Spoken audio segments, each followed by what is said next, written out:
Okay, I'm just gonna text this probably the best joke I've heard all night to someone. If Butler shot at Tupac in 1996, Tupac would still be alive. I'm gonna text that to someone.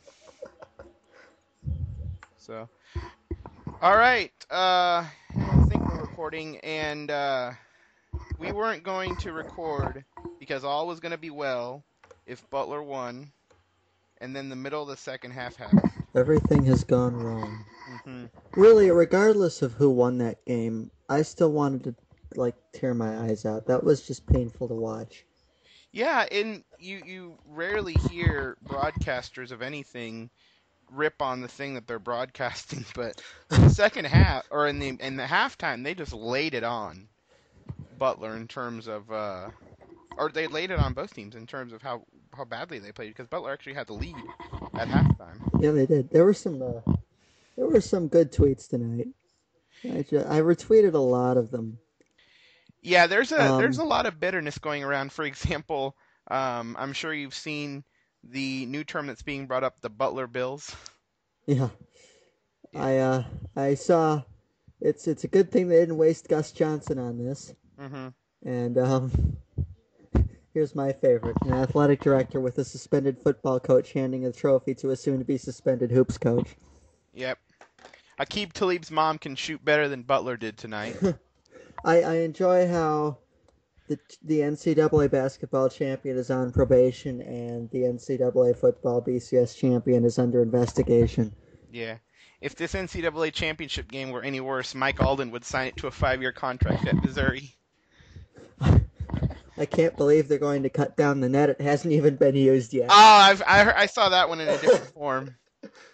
Yeah, it was an awful game, and I the person I watched it with is a huge NBA fan, and of course on the day of the national championship game, or the night of the national championship game, the NBA goes dark, and not only that, but he lost his remote. So he was just walking around the house looking for his remote. He's like, if I had my remote, I would have so changed the channel. You've been watching tennis by now. I finally convinced the people I was watching it with to let me turn it off with a minute 30 left. Oh, you didn't watch the last minute 30. Yeah, we I watched it to the bitter end because we I didn't have didn't options. I didn't really want to. Yeah, I not only did I want to avoid UConn, I wanted to avoid the inevitable Jim Nance cliche. Oh, and I have another tweet off that. The Jim Nantz cliche I think was uh UConn is the top dog. Yes, there was a top dog reference. Yeah. Um, the one of the good Twitter accounts that I follow said the missed Nance cheesy dog pun line was Butler is UConn's bitch.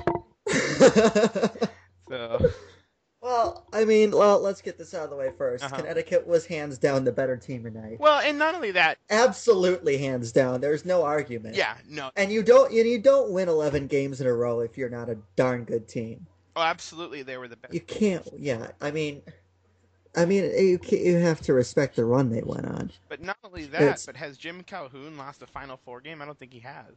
I think he's been in ah, three Final. yes, he has. He has My Spartans beat him 2 years in the ago Final Four. in the Final Four. It Yeah, was yeah. it was It in was the 90, Final Four in or excuse Detroit. me, it was 09. Oh, It was '09. Yes, so I remember that well because Butler beat us the next year. okay. So Yeah, that was one of the years that Michigan State made the Final Four. Yeah, so he won it in '99, won it in '04. I forgotten that he went in '09. And then this year yeah, he won it. So 3 out of the 4 years he's been in the Final Four, he's won. So yep, that's a heck of an effort. And it really is. I mean, say what you want about the allegations that surround him, but yeah, heck of a mhm. coach. Um, I got some heat for the luck comment on Twitter tonight, which should come as no Well, surprise. and haven't we explained this before? Let me just say Okay. this: if you had told me before the game started that Connecticut was going to shoot barely above 30% and Kemba Walker would score only 16 points, I would have picked Butler by double digits. Hmm. I mean, it's. I mean, I'm not saying that UConn just lucked 11 games into a No. championship. I'm saying that every single championship run has a degree of Hmm. luck. And I think while UConn's defense does deserve a lot of credit for Right. tonight, you don't shoot 18%. Even I mean, you can throw any defense out there. I mean, 18% is just The only awful. thing that brought us intrigue at the end of the game because we couldn't change the channel is my friend was just cheering for Butler to miss shots just because he wanted the percentage to be Didn't low. have to cheer him. I mean, I know that UConn was contesting the shots, but toward the middle of the second half, Hmm. those weren't contested No, looks, and they were just bricking no, everything. because they were So getting inside, whereas in the first half they yeah, weren't. they were getting inside. They were missing everything Hmm. inside. They were. I mean, they didn't get their first points in the paint until like halfway through the And second they were half. shooting up junk with Yeah, 30 they seconds were on the taking. shot clock. They were, They were taking. Butler's game is not shooting three yeah, pointers. I mean, you can say live by the three, die by the that's three. Butler. It's fair, but that's not really how Butler has operated in getting Yeah. there. I mean, you look at the games. I'm pulling up the stats right now because I need to see um, their 3-point attempts over the course of this. I mean, I haven't watched Butler all year. I'm not going to claim to be a diehard Butler fan, but I am fairly confident in saying that that is by far the worst game they played all year. I can't imagine them playing any worse. Um, I don't know. I mean, it's just it's an I educated mean, guess they because lost 9 games, so I'm assuming one. yeah, I mean, but 18%. Hmm. I mean, I'm looking. Oh, fine. Don't put it on here. I see how it is. I'm not getting any help with my stats here, but oh, here we Hmm. go. Box scores. Let's see. I'm looking at the VCU game. They shot for just for Oh, reference you're to talking about the start. worst game of the tournament, Yeah, well, I'm talking about the worst game of the season. It's definitely the worst game right? of the tournament. There's hands down. They shot 33 3-pointers Hmm. tonight, and they made 9 of them. When they beat VCU, they shot 22. Hmm. When they beat Florida, they shot they shot 30. They shot 33. Go figure. Same. They were 9 of 33 when they beat Florida. Hmm. Um, I mean, so I guess you can say live by the three, die by the three, and it's a fair point. But I don't think they really died by the three. They died by the fact that they couldn't hit a 2-point jump shot or a shot inside to save their Hmm. lives. Um, it's. I mean, I really wish we could have seen a halfway decent effort from Butler because the fact that they shot Hmm. 18% and they almost kept it within single digits. They had it within single digits within a Yeah, minute and a half. I mean, the way I put this to someone else earlier tonight was UConn did not deliver a championship worthy performance, but Butler didn't deliver a CBI worthy Yeah. performance. It's yeah. So I mean, UConn didn't play a good game at all I mean, tonight. But this is like non-con guaranteed game stuff. What Butler was doing, and yeah, there was no I, NBA tonight, and there was really no other it's sports on other than some hockey, and that's all we were subjected to, just watching. yeah. And I mean, I'm not trying to take anything away from Hmm. UConn. They won fair and square, but they got a break. I mean, if Butler, Hmm. I mean, Butler shoots 40%, they probably win this going Yeah. away. So I mean, you can give credit to their defense, and the defense does deserve a fair amount of credit for disrupting a lot of shots. But really, what it comes down to is it looked like there was a lid on the Butler basket all night, no matter where they were shooting it from or no matter what they were Yeah. doing. And I mean, it looked really good for them at halftime. They had 4 Connecticut starters with 2 fouls. Yeah, you had texted me that They, their foul yeah, situation for Connecticut the wasn't looking good. UConn had a very bad foul situation toward the end of the first half and at halftime.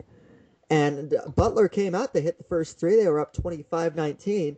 It looked like they were on the verge of really making some sort of a run to really put some distance, and then they couldn't hit another shot. Hmm. So I mean, you look. I mean, Matt Howard had 7. Matt Howard, the inside game was a total non-factor, Right. and I mean, Jeremy Lamb, I think should get a lot of the credit for the win because he was scoreless at halftime. He spent most of the first half on the bench with 2 fouls, and he comes out and he scores 12 in the second He half. starts off. 7. It was at seven Yeah, straight. and yeah, and he basically started the run. So I think you can say what you will about Kemba Walker, but I don't think UConn wins this game without Jeremy Lamb, and they definitely don't win the tournament without Jeremy Lamb. Hmm. So, I mean, you can say what you want about UConn's performance. It was bad, but Butler's performance was immeasurably Well, I worse. think I saw I this mean, I took other tweet that, and I'm sure you saw it, that said Butler's performance, or Butler was bound to make history, and they sure made yeah, history. I actually retweeted Yeah. that. Yeah, they sure did. I mean, you're going to be hard pressed to find a championship game that's worse than this Hmm. one. So, I mean, credit where credit is due to UConn, but I do think they caught a bit of a break, and that Butler played their worst game in months. I would feel secure in saying. So I'm not saying that they lucked their way through the tournament run, but we've gone through this on podcasts before. Every championship run has a large degree of luck Hmm. to it, and in a situation like this, especially a one and done tournament, the hottest team wins. And UConn got hot at the right time, and that's how it works. Hmm. I'm not trying. I mean, or they're probably not the most talented team in the tournament. I think if you look at Ohio State, if you look at the Dukes and Ohio States of the Yep. world, if you put it down on talent, and if you play like best of seven, you're looking at a totally different result. Yeah. I don't know. There were some people So advocating. There were some people kind of advocating for the BCS. I kind of had that same sentiment too about the BCS versus the NCAA tournament. But I mean, just with just the bad shooting nights and the 3 pointers, and getting bounced yeah, out of the tournament in 40 minutes. Um, I mean they couldn't even shoot free throws. They were 57% from the free throw yeah. line too, and UConn was getting. It seemed like UConn actually Butler actually got more offensive rebounds than UConn did, but it seemed like UConn was getting the offensive rebounds and turning them into points. Yeah, we had kind of been mentioning that too with the Kansas game last Sunday. Is that Kansas was kind of getting their offensive rebounds there towards the end, but it Yeah, didn't really but they matter. weren't. Yeah, and it didn't really matter. And Butler was getting they Butler got more offensive rebounds than Connecticut did by four. But the difference is Butler wasn't turning them into points, second chance Hmm. points. And so I mean that's a big deal to me. I think. I mean it's a shame that because both teams are a lot better than how they played Yeah, tonight. and once again, that's It's that's going into what we talked about. yeah, it's like it's the strengths and weaknesses of a one and done tournament. You get somebody on a bad night and that's Yep. it. So I mean Butler on a bad night. I mean, I suppose if these two teams played 6 or 7 games, like or a best of seven series, I bet we go 6 or 7 games. UConn would still probably win though. I mean, they do I have think some talent. UConn. I think UConn. I mean, I don't. Butler didn't really have an answer for Kemba Hmm. Walker, and they did get pushed around inside. I. I mean, I mean, I couldn't tell you how like a series of games would go. I think Connecticut has more talent. They have more size, definitely. Butler. It was win. I don't want to say it wasn't winnable for Butler. They made it unwinnable for themselves. But I think Butler could definitely give Connecticut a much more competitive, like a series of games than I think we saw tonight. Hmm. So And really what it all amounted to, and just kind of final thoughts on this, because you had tweeted that we needed to delete this game from our memories. yeah, I mean, the good thing is that no one outside of Connecticut will ever remember this or want to Yeah, remember I think this. you also said that Connecticut's going to be able to put all the shots that they made onto their championship ring. That was a Yeah. retweet, yeah, but it's true. I mean, this is going to go down in history as one of the ugliest, if not the ugliest, championship game in NCAA tournament Yep. history. And I mean, you can't take it away from UConn. They get all the spoils of victory, and they deserve all the spoils of victory. But I mean, it was such an anticlimactic end to what was a very good tournament. And I think this is the result of the fact that there was no great team this year. You end up with this. And I mean, I guess if you like upsets, and I am a self-avowed fan of upsets, I love seeing the lower seeds win, no matter what the situation.